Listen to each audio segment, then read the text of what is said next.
What is up, guys? We got another marvelous Saturday. I got a new game for you guys. It's a space adventure shooter. It's actually going to be a part of the game Polybius that I'm creating. There's going to be an arcade game section with 3 different games that are more arcade-like, but you're going to have to kind of beat those, not really beat those, but beat a level or 2 of those in order to proceed through the puzzle. And that level is pretty much this level right here. This is the game. It's a space shooter, sort of like Galactica, but more advanced. It's supposed to symbolize what Polybius was actually supposed to be originally, and that's all found on this level. I have 1 game started. I might make a contest, so if you guys want to be a part of Polybius, make arcade-like games, and you guys can have your game featured within my game. I'm not sure if I'm going to do the contest thing, but I might. And this is the level with the arcades. It's sort of like a labyrinth. That's what this is.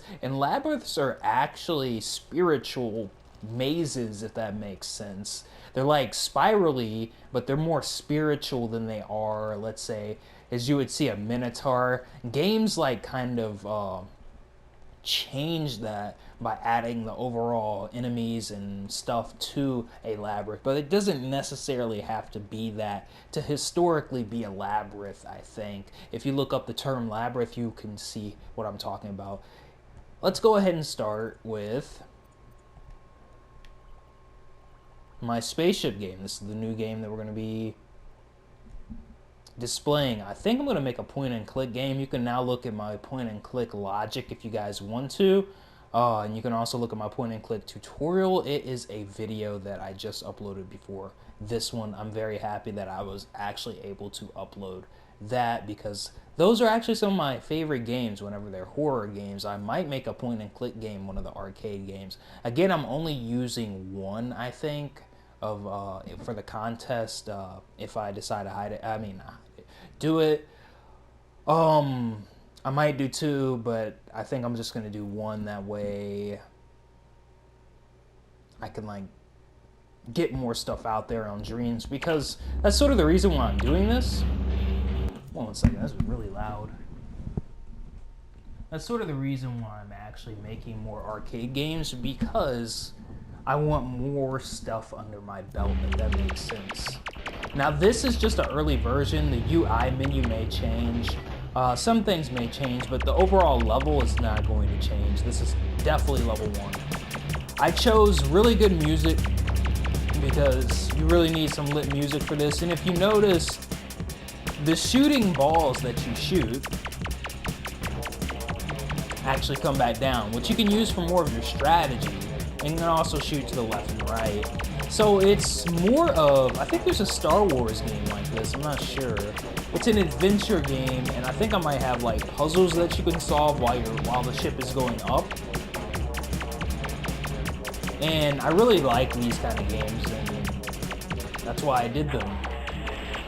And there's a lot going on. You can make these levels really, really long, and you can actually make them really easily once you get the basic template done. All you have to do is worry about the art after that, which is another reason why I want to do this, because I want to see if I can finish a game within a week. And I think a game like this you can. Toby Fox actually made Undertale to see if he could make a game all by himself, essentially.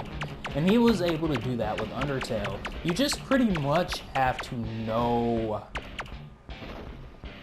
what kind of creations are easier to create in Dreams, and I would say then you could make games as easy as you could with Little Big Planet. You can't make all games that easy though, but if you know the type of game, that games that are easy to create, the games that mainly would just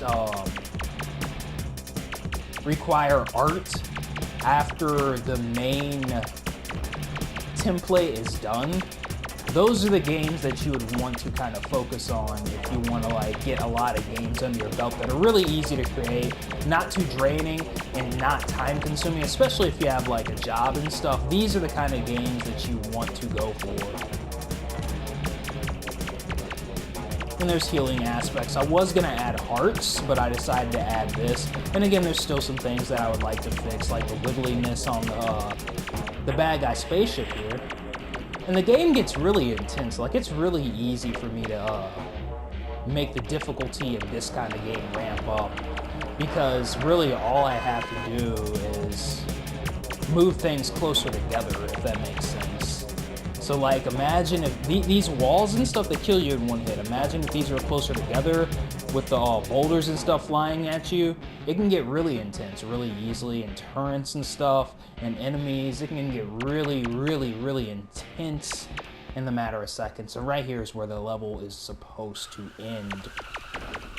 So that's pretty much it. We got level 1. I'm going to try to finish this game within a week, maybe a week or 2, depending on how advanced that I want to make it. Because just because I finish it in a week doesn't mean that, like, I can't add more to it. It just means I finished it to a week. Then we can worry about adding more stuff to it that could give the game a little bit more flair. I'm not necessarily sure it needs that, because the gameplay feels good, but it's always that little bit that makes a game feel polished. Thank you guys so much for watching, and if you recently subscribed, I hope you guys have a marvelous Saturday.